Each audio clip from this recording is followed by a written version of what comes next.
Just say This meeting is being recorded. amazing. I'll just say thanks to everyone who is here. We don't have a ton of residents tonight. I'm sorry, Elizabeth, are you a resident or are you with the city? I'm with CSV Architects. Okay, perfect. So Sue, obviously, I know, is with the presumably here on behalf of the Westboro Community Association. Judy, hi, how are you? Is here with the Westboro Village Business Improvement Area. We have a DW, who I'm assuming is a resident, and I've just noted Gail has joined as an attendee and may want to jump up into the video chat. Who I know is a resident. John is a resident. Richard and Tim. I was just telling Steph, my phone is kind of going off the hook tonight as we get ready for a fairly consequential budget meeting tomorrow at City Council. So I'm going to leave this meeting early and leave it in Steph's capable hands. She does a ton of these, so she knows what she's doing.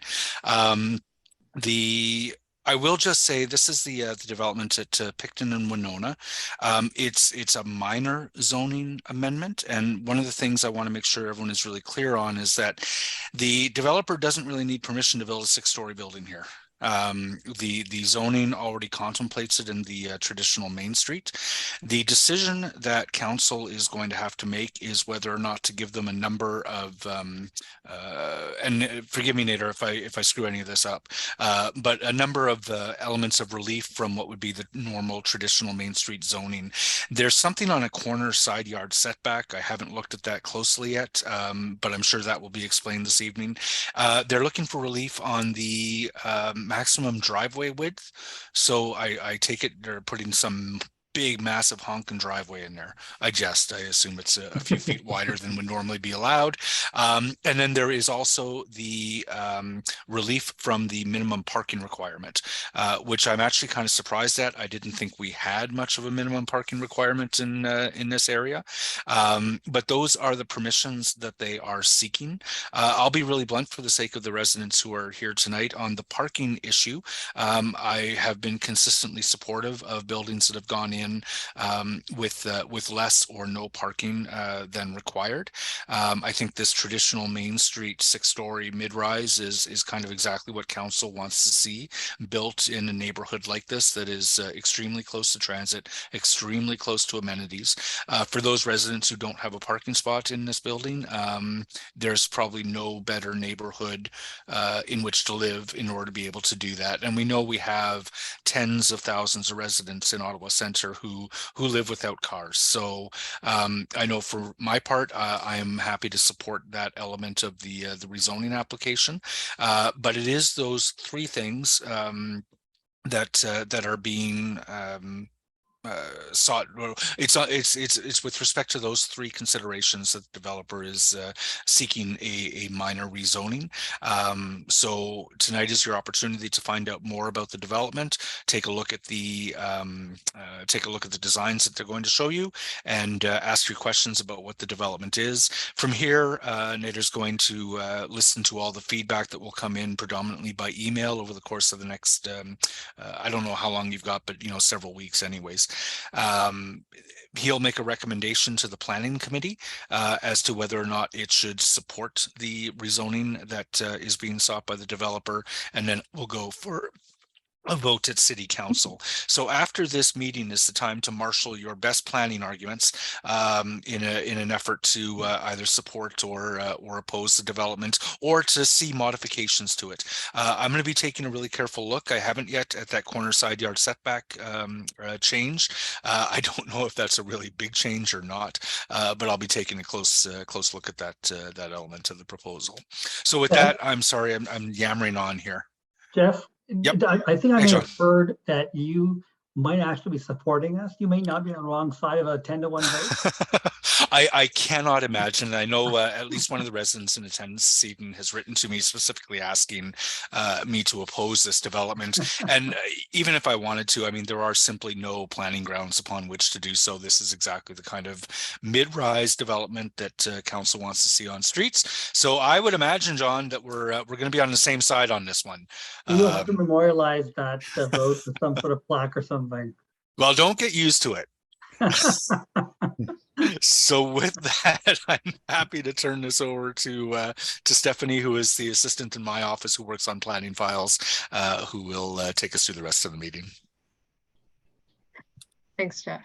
So just for the benefit of anyone who might be kind of coming to this in the past few minutes or coming to this as their first meeting, I'll go over the format that we generally go through with this. Since we're a smaller group today, we're only about 11 panelists. I'm seeing 5 attendees, so a couple more people have shown up. Everyone's going to be invited to become panelists. That way, if they'd like, when we go into the Q&A specifically, you'll be able to either speak audibly or with your video on. Otherwise, I'll send that invite out once I'm done with the housekeeping. You can stay as an attendee and you can put your comments in the Q&A or in the chat and we'll read them aloud for everyone. But otherwise, if you'd like to participate and raise your hand and speak, you'll be able to do that as a panelist. So I would recommend you accept the prompt to become a panelist in that case. So as everyone knows, we're here tonight to contemplate and kind of get more information on a zoning bylaw amendment and site plan control application for 377 and 381 Winona Avenue, which is looking to construct a 6-story mixed-use building with 2 ground floor commercial units and 60 residential units, and 1 level of underground parking is proposed. The applicants will delve into that in a bit more detail, but just for a summary, so everyone knows what we're looking at. I guess we have a number of these open houses, so just in case we all know we're at the exact right one. So the way we'll proceed with this is as soon as I'm done here, the applicants will go forward with about a 15-20 minute presentation going over the planning rationale for their applications. And after that, we'll delve right into a Q&A period. It's pretty sort of simple. If you'd like to speak, I just ask that you raise your hand using the raise hand function on Zoom. You can find that on the bottom of your screen under either to the far right or under the ... more tab if you need to.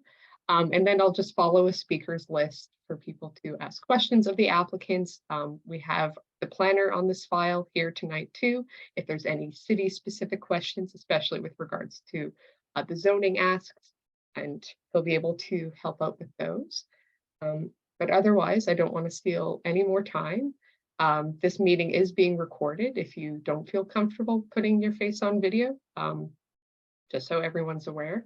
And we will be posting recording on our YouTube probably by tomorrow, so you can find that on the Kitchen City Ward YouTube. But I'll end it there for now. Cindy and Jeff, if you'd like to take over, I'll leave it to you and let me know if you need to share your screen. I would like to share my screen, please, Steph. Okay, I'll do that. And thanks for the introduction. I'll just wait till I can put that up on the screen. But yes, I'm Jeff Kelly. I'm here with Novatech, the planning consultant on this application. We're also joined by the client, who is Azure Developments, John Thomas, and the project architect from Daryl Hood from CSV. And with that, I think, John, you might want to give a few remarks just as an overview, and then I'll jump in. Oh, sure. I wasn't planning on doing that, but I will. I think so. First of all, as some of you know from the community, I live on Golden Avenue around the corner, and we're building at 2070 Scott Street. And one of the things that our company tries to do is to respect the communities and to build projects that we're proud of. And we did that at 929 Richmond Road. And here, we are building a small 6-story building, but really from our perspective, from my perspective, it's sort of a labor of love. It's red brick, intentionally there to reflect the sort of historical attributes of Westboro. I think it's a beautiful building. We're trying to be energy efficient, be sustainable. We have a couple of retail spots on the ground floor, which as a resident of Westboro, I want more retail, more F&B. We are planning on putting a small French restaurant at grade with a patio where residents can come in and sort of linger and enjoy a meal, whether it's breakfast, lunch, or dinner. But it's a very community-oriented building, and so we're very proud of this building. I think it's CSV's done a great job, and we're happy to present it tonight. Okay, thanks, John. So with that, I'll jump in and just provide the planning background, and then I think Daryl will take over and describe the building. So So with that, I'll just give you a bit of a context. So the subject property is located in an area bounded by Scott Street to the north, Richmond Road to the south, Athlone Avenue to the east, and Churchill Avenue north to the west. Directly to the south of the subject property is Richmond Road, and there's a 3-story mixed-use building containing retail and office uses in that location. To the east and west along Richmond Road are a mix of low-rise retail, restaurant, commercial, and office uses. To the west and north along Winona Avenue is predominantly characterized by a mix of low-rise residential uses. Subject property is located within 600 meters radius from the planned Kitchissippi and Westboro LRT stations. Bus route 11 is located along Richmond Road and is designated as a frequent transit route, offering high frequency bus service within walking distance of the subject property. Richmond Road, Churchill Avenue North, and Scott Street provide connections to the city's active transportation network from the subject site. Subject property is designated Main Street Corridor and Evolving Neighborhood Overlay in the interurban transect of the official plan. And the subject property is also located in the Westboro Village planning area of the Richmond Road Westboro secondary plan. Policies of both the official plan and the secondary plan are supportive of a 6-story mixed-use building on the subject site. The property is zoned traditional Main Street and is located within the mature neighborhoods overlay in the City of Ottawa zoning bylaw. So the current zoning on the property permits development of a mixed-use development up to 6 stories or 20 meters in building height. So with all of that, based on the existing and planned context, the official plan designation and the zoning, subject property is a suitable location for mid-rise intensification. So with respect to the proposed development, it's a 6-story mixed-use building containing 60 dwelling units and 2 ground floor commercial units on the ground floor. A combined total of 18 underground parking spaces are provided for residents and visitors with access off of Picton Avenue. There are currently 36 bicycle parking spaces provided, but we are exploring additional bicycle parking spaces through implementing a stacked parking system within the building. And as the councillor previously mentioned, a minor zoning bylaw amendment application is required to facilitate the proposed development through establishing site-specific zoning provisions, which include a decrease to the minimum required corner side yard setback along Winona Avenue, a decrease to the minimum required off-street parking spaces for the proposed residential units, and an increase to the maximum permitted driveway width, which provides access to the underground parking garage. A site plan control application is also required to facilitate the development, and it has been filed as part of the submission package. And so with that, I will go through a few more details on the proposed zoning relief. So first, with respect to the provision of the limited residential parking, so there's a total of 5 visitor parking spaces are required, and they are provided. Provisions of the zoning bylaw do not require parking for the retail and commercial units in this location. The minimum number of resident parking spaces required for the proposed development is 24 spaces, and 13 resident parking spaces are provided, which is a reduction of 11 spaces from the requirement. The decision to provide limited off-street parking for residents is directly in response to the property's location within walking distance to the planned Kitchissippi and Westboro LRT stations. The location of the subject property is also within walking distance of transit stops on bus route 11, and it's a prime location to encourage the use of active transportation and transit options over the use of private vehicles. I'd also note that lease agreements will specify to potential tenants that a parking space is not guaranteed with each unit. And second, with respect to the reduced corner side yard setback, the provisions of the zoning bylaw require a minimum corner side yard setback of 3 meters along Winona Avenue. And as you'll see on the screen before you here, the proposed corner side yard setback is 0 meters to the building facade along Winona. And I'd like to note that this approach was a result of coordination with city staff through the pre-consultation process in advance of the initial submission. And this is based on providing a more direct connection to Winona Avenue for cyclists and pedestrians. I'd also note that the proposed 0 meter setback from the property line maintains sufficient space to provide a 3 meter buffer area between the proposed building and the sidewalk. And third, with respect to an increased maximum driveway width, The zoning provisions permit a maximum driveway width of 3.6 meters for a double traffic lane that leads to less than 20 parking spaces in a mid-rise apartment dwelling. Relief from the zoning provision is required to increase the maximum permitted driveway width by 0.28 meters to a total of 3.88 meters to facilitate the proposed development and provide access to the underground parking garage. A proposed increase of the driveway width by 0.28 meters is minor in nature and will not result in issues providing appropriate pedestrian access to the proposed building. So with that, I will hand things over to Daryl from CSV to discuss the design approach for the proposed development. So I'll flip over to some pretty pictures here, Daryl, and let you take things over. All right, thanks, Jeff. Just a few additional comments on the building design. I can say, as was mentioned, that the design for the building has evolved through the application process. As was mentioned earlier, a very collaborative and supportive discussions with both the planning department and UERP panels has resulted in what we think is some design improvements. This first view is from the corner of Winona and Picton.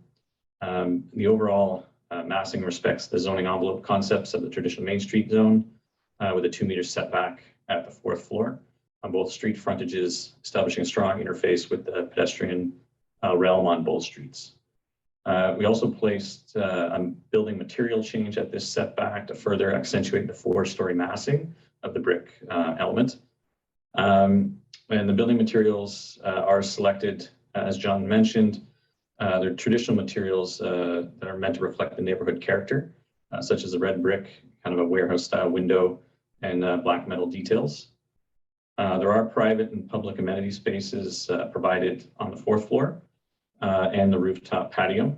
And also, as John mentioned, the building does have some ambitious sustainability targets with the aim to reduce energy consumption and GHG emissions as compared to the building code. If you move to the second slide, you'll see that we've located the principal entrances for all 3 on the Winona facade.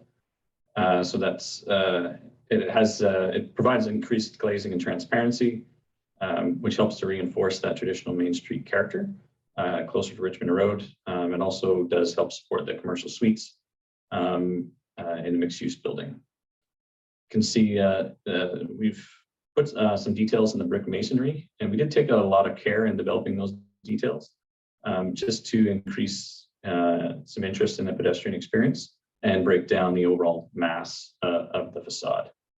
You can also see a landscape buffer and amenities such as visitor parking for bicycles, which again was refined through some meaningful comments from the ERP. And the design of this 3-meter buffer that Jeff mentioned earlier, that adds to kind of the inset, kind of niche appearance of the residential and commercial spaces that we provided. Despite there being a 0 setback, it gives the impression of canopies. So that was another element that we added in for the pedestrian realm. If you just move to the 3rd slide, the Picton elevation, you can see the cafe patio space at the corner. In addition to the other landscape features, this patio really does help to activate and animate the pedestrian realm and adds eyes to the street and creates an amenity for the neighborhood. And the service entrances are amalgamated at the far end of this image, away from the patio and the principal entrances. I mean, just to kind of reiterate what John was saying, and the priorities of the design has always been to kind of respect the secondary neighborhood plan and the intent of the traditional Main Street zone, and create a really positive pedestrian zone within the context of the community. And we're happy to take other questions on the design at the end, but at this point I can pass it back to you, Jeff. Thanks. So yeah, with that, we do have some elevations. I'll just kind of fly through these. If there's any specific questions that members of the community have with respect to the building design. And other than that, we'll just thank you for your attention and look forward to your questions. Awesome. Thanks, Jeff and Daryl. I see Jeff's put his hand up first, but just to let everyone no, feel free to put your hand up and I'll go in order of that list for everyone to ask any questions they have. So Jeff, if you want to open us up. A really small question. Have staff looked at the corner sightline triangle? And it's all compliant? So Councillor, just to answer that question really quickly, the application is still under circulation at the moment. And so we don't have all comments back from various departments and agencies. So it's quite possible that our transportation department might flag the need for it. But as of now, they have not. Okay, thank you. Awesome. And going next on the list, I have DW and then Sue. Hi, Rebecca Warrington. I live directly across from the proposed site.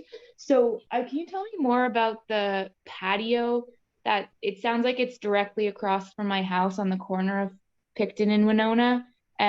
What's that supposed to be used for? I'm concerned about noise levels. For sure. John, did you have a specific use of this at this time, or is it more just a general restaurant use? You know, that you're envisioning? it's really a restaurant. I mean, I think the idea is it's a small, I don't know, 30-seat French restaurant. We've been talking about this for a while, and we felt the Westboro needs a good restaurant. It's not a club. It's, you know, there might be 5 tables outside, but it's really trying to give an intimate feel to that space. It's not a noisy restaurant by any stretch. It'll be a great place for, I think, neighbor, you'll be happy to go there yourself, I think, ultimately. John, just to sort of add to that really quickly, is the intent that the patio space will only be used for a certain period of time and that it would be shut down at a certain hour of the evening? 100%. I mean, clearly it's not going to be used during wintertime, so we're down to about 4 months in Ottawa. So yeah, it's time limited to whatever, 11 o'clock, whatever the rules are for that. But it's not, again, it's not a bar, it's not a club, it's people come here, eat dinner and go home. Yeah, if you go to that first slide on the previous page, you can kind of see it's quite small. So yeah, limited number of tables.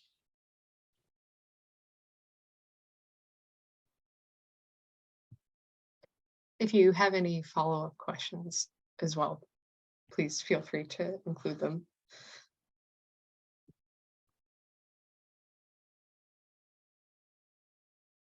All right.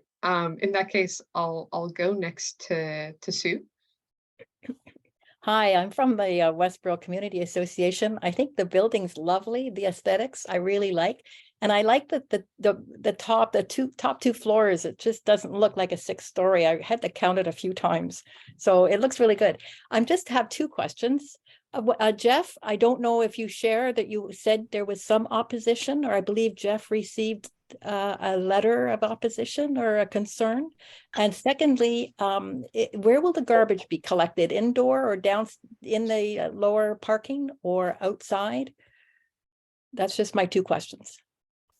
I'll just say I've heard from one resident that I can think of asking me to oppose it on the basis of the height and the change in the character of the street that this represents, and also the reduced parking. Okay. And the sort of the concern we hear a lot these days about where are people going to park. So that was in broad strokes the nature of opposition I've heard from one resident. Okay, thanks. As far as the garbage, it will be indoor, collected indoors on the ground floor, and the second bay, so the last bay in this image is the entrance to the underground parking, despite there being a ghosted car shown in front of it. Right. And the second bay would have the service door for the garbage to be brought out for collection and then returned back into the garbage room, which is fairly typical for urban buildings. Right. Okay, great. Thanks. Thank you. Awesome. Thanks, Sue. Thanks. And maybe while there's no hands, and just to slow things down for a moment, there's still a good number of people in the attendees. I think most people have heard what I'm about to say, but feel free to accept the prompt to become a panelist if you'd like to raise your hand and come on video and audibly speak. If not, I'm still taking questions from the chat, either directly to myself or in the Q&A where all the panelists can see it. Just seeing no questions, prompt anyone who might want to put in their question. You also have those avenues. So I've got 2 hands up now. I'll go to Jeff and then Judy from the Westboro Village BIA. So I had a question about HVAC, which I understand is ordinarily a site plan consideration. So 2 questions. One, is this even subject to site plan anymore after Bill 23? I presume so, since it's more than 10 units, right? It is still subject to site plan. Okay, so I know it's a site plan discussion, but do you have thoughts about where the HVAC would be and the measures and mitigations to reduce noise in the neighborhood from that? I don't think we have a roof plan included in the presentation, but there is a rooftop amenity that would take up some of the rooftop. There is some location that we would screen both for visual and noise mitigation for what may be needed for the HVAC system for outdoor equipment.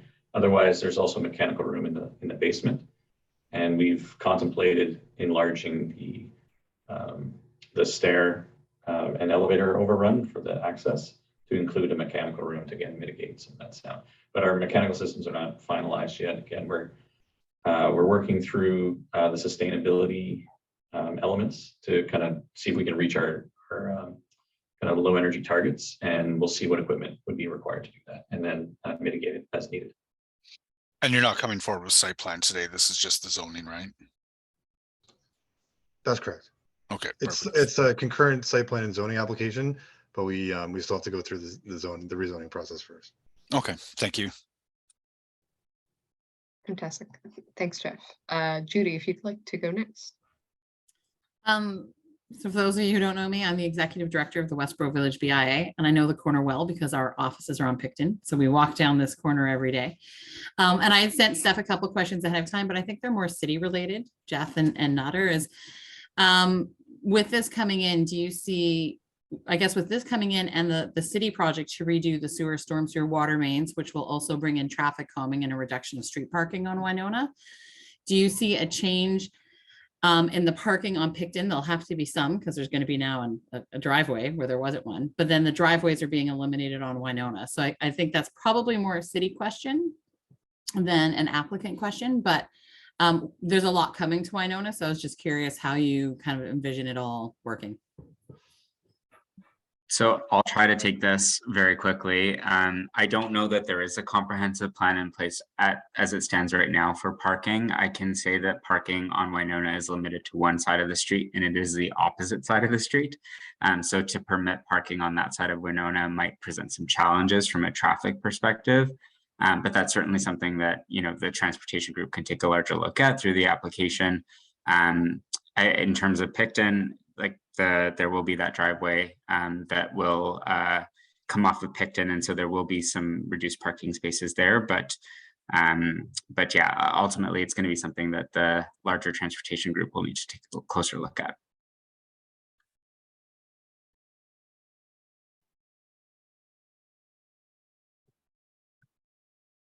I'll just leave it there. The parking rules for any given street can be changed fairly flexibly. So open to ideas, but yeah, I think you're right. There's going to be the loss of a couple of parking spots here on Picton, but there is a giant parking lot at the end of the street.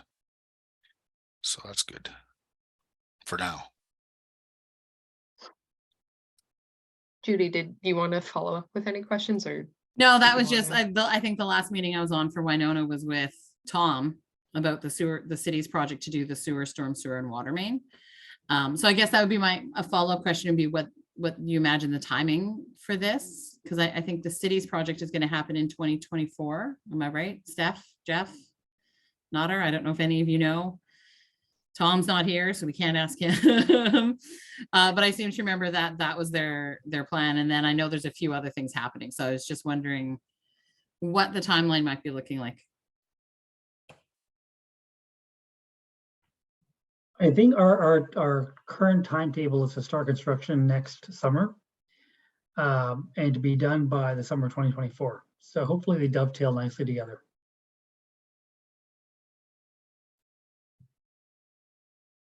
Yeah, I think that was kind of the last discussion that I'm speaking only from kind of what I've seen on the planning side of things. Unfortunately, I'm not a Tom in this scenario, but 2024 was sort of the target date as I understood. But I'm going to double check that and put any information in the chat for you and anyone else who might be maybe sort of concerned, Judy. I don't want to speak too much without the actual information in front of me either. Going back to the chat and hands up, I'm not seeing any other hands up. But now I'm seeing Sue's hands up and I'm seeing Gail's as well. So Sue, if you don't mind, I'm going to just go to Gail first, just to give her an opportunity to speak, if that's okay. Yep. Awesome, thanks. So Gail, I'll just hit allow to talk and then you should be prompted to speak if you'd like. Unmute. Okay. I wasn't You sure. should be good. Okay, you can hear me? We can hear you. Okay, so I live directly across the street and I've already sent my concerns to Jeff about the project. And I wasn't aware of the zoning bylaw for allowing 6 stories across the street. I just assumed that 6 stories would be allowed for a main street, not a side street. Winona is not a main street. So I would consider it like this is a city issue, but I would say yes, if it backs onto a main street, but it doesn't even back onto Richmond. It's all on Winona, so I'm not happy about that. And also not happy about the parking. There will be more cars, the people trying to park on the street all the time. They're always blocking my driveway. So I expect that will increase. And anyway, so I was also wondering if this project is planning to be for rental or for ownership. Do you know if this will be a rental project? Yeah, Gail, it is the rental project. Okay, will it be affordable rentals or? It will be market rent. There might be an affordable component to it. Might be. Yeah. Okay, they all say that and then never ends up that way. Well, I mean, quite frankly, the reality is with costs where they are, interest rates where they are, it's really, really difficult. The city's fees are incredibly high, and you know, it's hard to make a buck on this business at this point. So we're trying our best, but you know, the economic circumstance we live in today don't lend itself to a lot of affordable housing without more support. And so did you say the timeline was next summer or the summer after to start? We would start next summer, which is our intention. You know the project directly across the street at the corner, the big project at the corner of Winona and Richmond and Churchill? You know what I'm talking about? Is that the garage? Yeah, well, there's a big project that's the development that's going to be happening there as well. And their timeline, from what I heard, is they're starting next summer as well. Do you know that?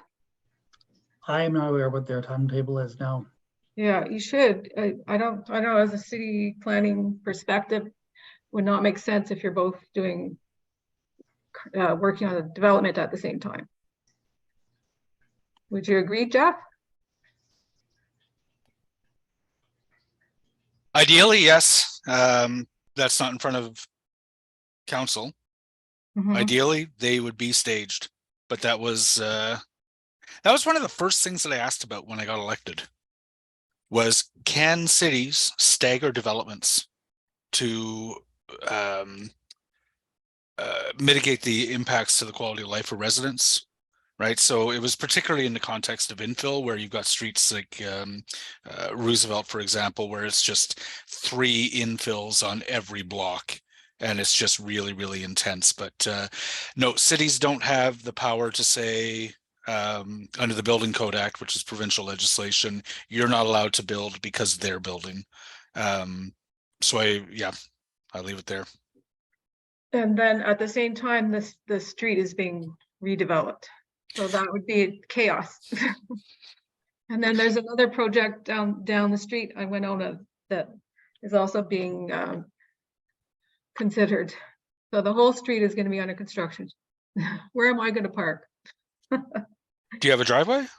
Yeah, I do. Yeah, but if everything's under construction, I have a driveway, and people always park right in front of my driveway. Don't realize there's a car. It's my driveway there. Yeah, you can talk to my office about, like, the signs actually work. And then one of the things that I recommend to residents is to paint a driveway, like a line in the street. And it's remarkable how fast that puts an end to people blocking your driveway. Oh, I didn't know we were allowed to do that. You're not. Oh, okay. Oh, right. Okay. I see those lines appear, but Okay. certainly it would not be my advice to break the law. Hey, But you're being recorded right now, Jeff. I know. I think I quoted in the Citizen on that once. People go out and they paint very realistic looking parking stall lines, a meter and a half back, and it seems to nudge drivers. They're like, oh, I better park behind the line. People are actually, where for some reason parking in front of a driveway doesn't nudge them the same way. But common problem is, have you got the interlock in front of your place? Yes. Yeah. Yeah, so you can't put up one of our signs, unfortunately. But yeah, I actually I called to ask about that. Yeah. Yeah, the signs work, but you may want to consider some guerrilla parking sign painting. Yeah, and the house beside me is going to be torn down. That's part of that development. Yep. And I'm sorry, I'm completely forgetting who is the builder on that one. It's not CLV. It's a Hoban building, isn't it? Hoban Architect, yeah. Oh, this is CLV. Yeah, I think it is CLV. Yeah, I've been in touch with the architect, the planning people about it. But they kept delaying, and they said it was going to start last year, and then now they say it's next year. Yeah, I think a lot of things are very up in the air given the current financial challenges in the industry, supply chain challenges. Judy, you're probably in touch with them more than I am. Do you have any sort of sense of what they're? No, I would like to sort of say very few of the developers, if any, reach out to us ahead of time. And we would love to hear from them more so that we could also help all of our members plan around all the construction that's coming. Yeah. We haven't heard. The last I heard, I'm pretty sure Steph is really tired of hearing from me saying, has this developer mentioned when they're starting? Because we'd really like to know. Other than tracking it, no, unfortunately, I haven't heard. I believe, Steph, they've had all their site plan approvals and everything, so it's just a wait and see. Yeah, and I think we have a pre-construction meeting component. So the notice that we would get, and probably you would get at about the same time, is when they'll go to pull their, building permits and demolition permits, and we'll do that meeting, which, is notice at the very least, but that's probably when we're going to hear anything. And I remember, Judy, yeah, I was looking into it. All I heard was it seemed to be the last between Winston Avenue's square sort of construction, which obviously we just did and it's just starting, and then the Byron Place one, which we haven't heard coming forward yet, obviously with Byron rebuild happening. And then that seemed, I think last time I dug in timelines about 6 months ago, that would go last. So has that changed? Could it change? For sure. But that's the last place I remember being at for that. So it seems to not be coming forward quite yet, not that we've heard. Sorry, I took up the air there. Of course, the floor is still open for any follow-up from anyone, but if not, I'll go next to Sue, but I'll leave us some dead air for a few seconds.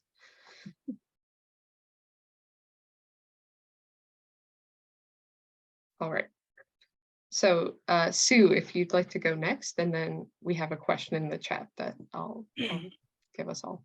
Okay, thanks, Steph. If there's one thing I've learned in the last 6 months of attending meetings and some of my own experience on my street, is there going to be a crane here? I've learned about crane swing agreements, and I don't know at this height. I'm not sure if you intend to have a crane, and if you do, is there a crane swing agreement that's been thought of or will be in place? We are still exploring whether a crane is needed because it's only a 6-story building. Right. But if there is, yeah, we will get into a crane swing agreement with whoever's impacted by the crane. If a home has, if the crane is marginally over a residence, marginally, does that entitle them to compensation? You know, it's I don't know what to say. We've done this twice now, and this neighborhood we've had a bit more of an obstacle for these things. Marginally, I guess you can always argue that your airspace has been violated, but you know, we've looked at this, our lawyers looked at it, it's really about nuisance, right? Does it impact the use of your space?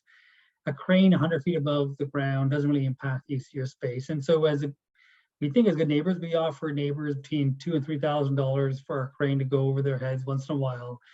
There's never any loads going over anybody's house. Like, that's just not allowable. Okay.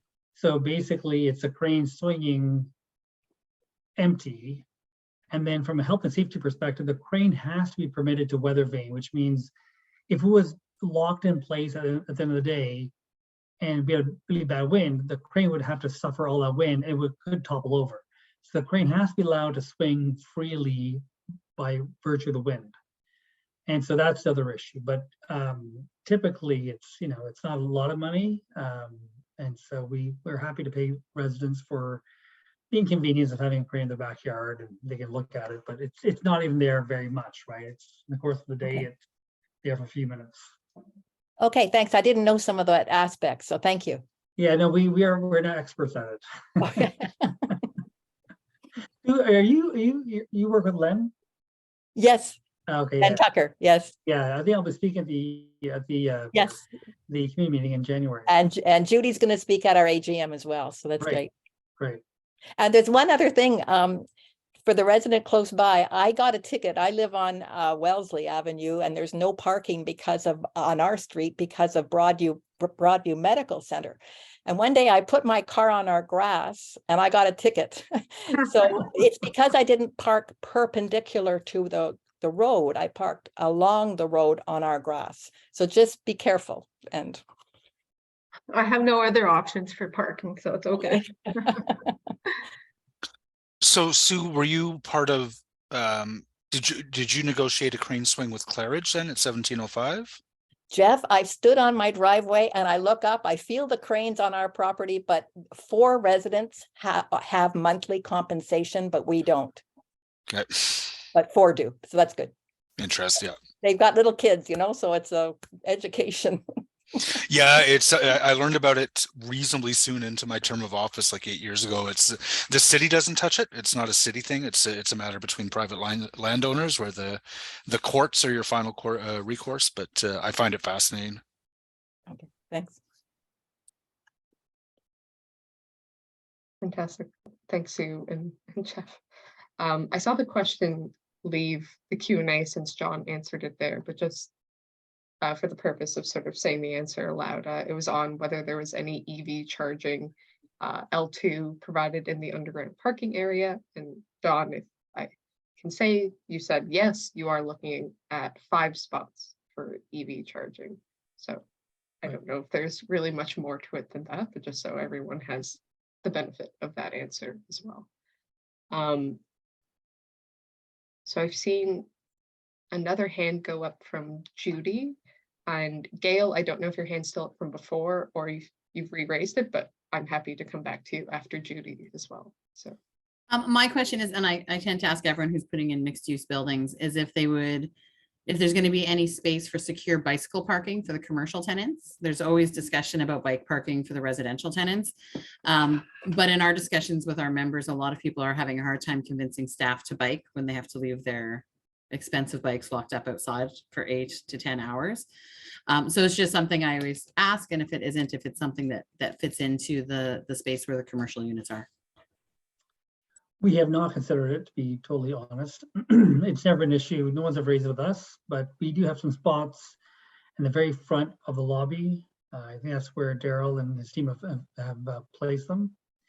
But we have no directed secure parking for commercial. And then in reality, we have one restaurant and one office. And the office is actually going to be ours. So, and I don't bike to work. Yeah, I could just add that in our office, we have bike parking inside, but it's part of the tenant fit up. So I think that's also an option if John has a change of heart and decides he wants to bike from home to there, that I think it's something that could be worked into the plan as opposed to the base building. And I would encourage it because staff do like it.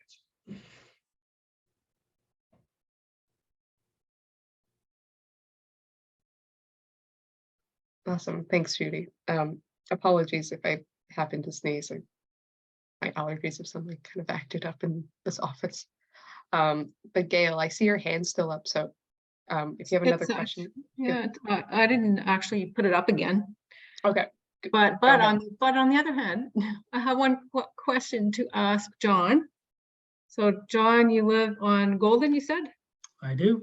Nice residential street. It Family is. street. I feel like I'm being set up. You are. How would you feel about this building going across the street from your house? If I live at the end of Golden Richmond, I would not be upset with it. You know, I understand your concerns. It's a small building. It's 4 stories from street level. It's a beautiful building, quite frankly. It really is a testament to Daryl and his team. They've done a great job. You know, we've stuck with whatever the city guidelines were. We haven't asked for more height. We've done everything we're supposed to do. But if I lived at Golden and Richmond, I wouldn't be upset. Yeah, but I'm not at the end of the street. I'm in the middle. Well, we're 1 block off, like not even 1 block. We're one address south or north of Richmond. But yeah, it's a nice building. I wouldn't be opposed to this building in my street. My opinion, it looks like an office building. It doesn't look like an apartment building. Well, it looks like an industrial warehouse building from somewhere in New York or somewhere else. I think it's a handsome look. It complements the neighborhood, I think. It's a testament to Westborough's character. And we try to do that. You know, this is not a cheap building to build. You know, and most developers will not go to this expense to build a building like this. It will be something very, very different and very cheap looking. And I think we've spent money here. We're intending to spend a lot of money here to put a building in place that is handsome. And that's part of our corporate philosophy, is to build for our communities. I think this building really hits the mark there. If it was on Richmond Road. Not on my street. I know, I hear that. Gonna block my sun too. I don't think it'll block your sun. You know, we've done sun shadow studies, and I don't think it impacts your sunlight. And I think, Daryl, if you want to chime in on that, I don't think it has any impact on sun across the street. Yeah, the sun studies that we did, I mean, the reality is that you know, in the this time of year, the sun is so low that there will be long shadows, but you're probably seeing long shadows hitting your property from the Richmond Road buildings that are there now at certain times of the day, because it is such a low sun. In the summertime, and even from between the spring, early in the spring to kind of the equinoxes, the impact is on the street and not on your yard from our sun studies. Do you have those online as part of the development application? The shadow studies? They were submitted as part of the package, yes. Okay. Perhaps just for Gail's benefit too, and to obviously we're just talking about this, the shadow study here, but Gail, if you'd like to look at the study yourself, I'll put it in the chat in just a moment. And I have actually looked at it. I don't understand it. okay. Sorry, No, I it's assume not very that user friendly, and it doesn't compare what it was without the building to what it is with the building. So that's what I would like to see. that's a fair criticism, but I apologize then if you had it on hand already. If you don't have any other questions, we have one in the Q&A, and obviously this is still ongoing. We still have technically 2 hours set aside for this, but Gail, would it be okay if we jump to the next question, seeing as you're the only hand up still? Oh, my hand should be not up anymore. I'll put it down, and then if it goes up, Take it then down. Hey, Steph, sorry, it's John. Can I just jump in? Gail, we're across the street from you at 377. So if you want to come by anytime, introduce yourself. I'm happy to answer any questions in person. Whenever you see a car on that driveway, one of us is there. Okay, I wasn't sure what was going on. Yeah, what address are you at? 378B. Okay, I'll come over and introduce myself, or swing by when you see a car in the 377 driveway. Okay, I'll come by and harass you a few times. You're more than welcome to. You'll be the first. Thank you very much, John, and thank you, Gail. So I'm just jumping into the chat for another question. So resident is asking, this is maybe premature, but do you know whether the excavation will require any rock breaking or blasting? I know that might be quite early, but nonetheless. It is a little early. We've done some geotech on the site. And first of all, our intention is to have one level of underground parking. So any blasting that's required will be very, very limited. There will be some rock breaking required, but again, with one level, it's not going to be very long and it won't be very extensive. Awesome. Thank you, John. And maybe for the benefit of the resident too, you'll probably know that at a pre-construction meeting, I would probably assume that that's going to be a condition, if this gets to, the stage of approval. So that question can come up again right before any construction starts, and then anyone nearby would probably have a more definitive answer at that point. Yeah, just so if you haven't been through it, like what the process, if we're going to be blasting, we will have our team do a pre-construction survey of your homes. They'll come in and video and take photographs of your entire house before we start any blasting. And then, so that way, at least you're assured that if there's any damage, we have evidence of the damage that's been caused, and obviously we take full liability for any damage caused by our blasting. So there's no fear on that side. We stand behind our work. Thanks for the clarification, John. I don't see any other hands up right now. So what I'll do is give us some dead air, some awkward silence that sometimes if anyone feels like they finally want to jump in with a question, I'll talk for a bit and see where we go from there. We still have time, so there's really, no rush at that point.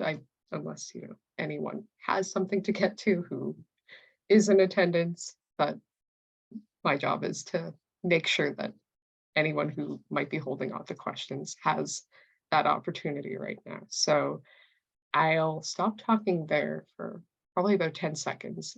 I'll see if anything comes in the chat. And if not, I'll begin a very slow wrap up to keep things going just in case.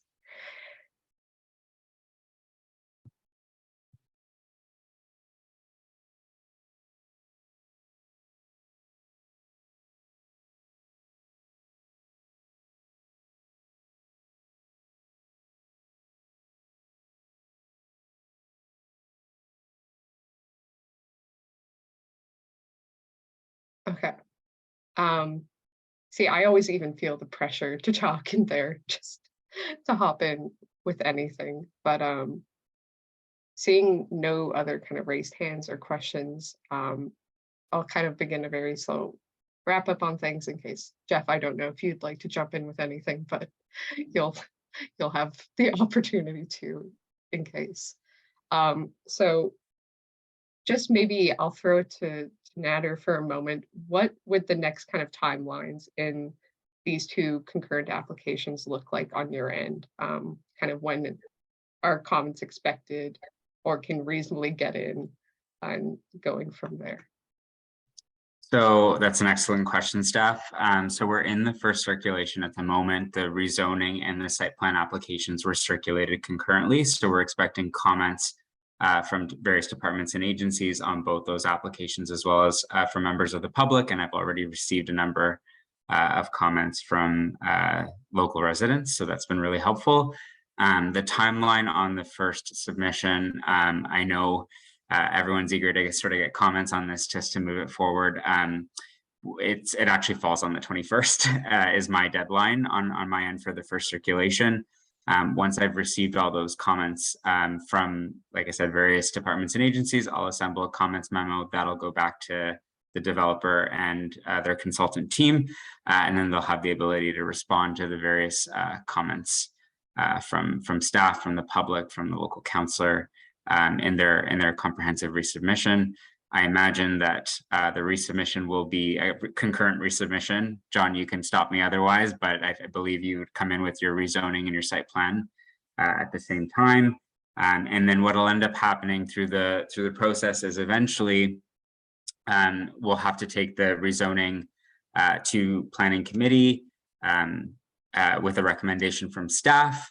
That'll then move to city council, and if zoning is, or the zoning changes in this particular case are approved, then we'll be able to advance the site plan component, which will be the sort of tool that will give the applicant the ability to proceed to building permitting and construction in the future. Awesome. And maybe just for two additional questions for anyone who might not be familiar. That 21st deadline in this case isn't the firm deadline for any and all comments. There's still going to be an opportunity once that next recirculation goes out. It's not, nothing is accepted after that, essentially. Yeah, no, absolutely. I think it's a lot more helpful when we receive commentary at the beginning of the process, just because then it informs the application at the early stage. But as Councillor Leeper and others have alluded to, the zoning changes that are sought through this proposal are actually quite minor. And so from a built form perspective, I'm not anticipating that this proposal will change substantially between the submission that we have today and the submission that we might receive in future. I know some proposals evolve drastically based on the commentary that are received from staff and from other departments and agencies in the public. I don't anticipate that this will be one of those. Sounds good. I like to ask that just because sometimes the questions do come up of, you know, it's the 21st and like, how can you get comments in by then? And is everything over and done with past that? And just for the reassurance of the comments are still taken after that. Of course, having them earlier is useful in your case to kind of getting them in that first package. All right, so kind of with that sort of comments and giving feedback on the application question answered, I'll actually roll a bit into closing things up, but if I see a last minute hand, of course, I'll take it, absolutely. So just so everyone knows, this entire presentation has been recorded. Anyone can review it. Sometimes neighbors can't make it to these meetings. If you know a neighbor or know anyone that happens to be in the vicinity that's interested in how this has gone, you can find it put up on our Kitchissippi Ward YouTube channel. So if you just go on YouTube and search Kitchissippi Ward, it'll come up almost certainly as the #1 thing, and then you can click there and see whether or not it's up. Speaking for myself, I'm going to put this up tomorrow morning, and you'll probably see it, you know, officially publicly up by the end of day. But if you don't see it by the end of the week, feel free to write us at jeff.leeper@ottawa.ca, and we'd be able to provide you the link very quickly there, or anyone who's interested in having it. Natter has very conveniently put in his contact details as well. So anyone who hasn't sent in comments or is interested in sending in comments by the 21st can reach him at nader.kabri@ottawa.ca.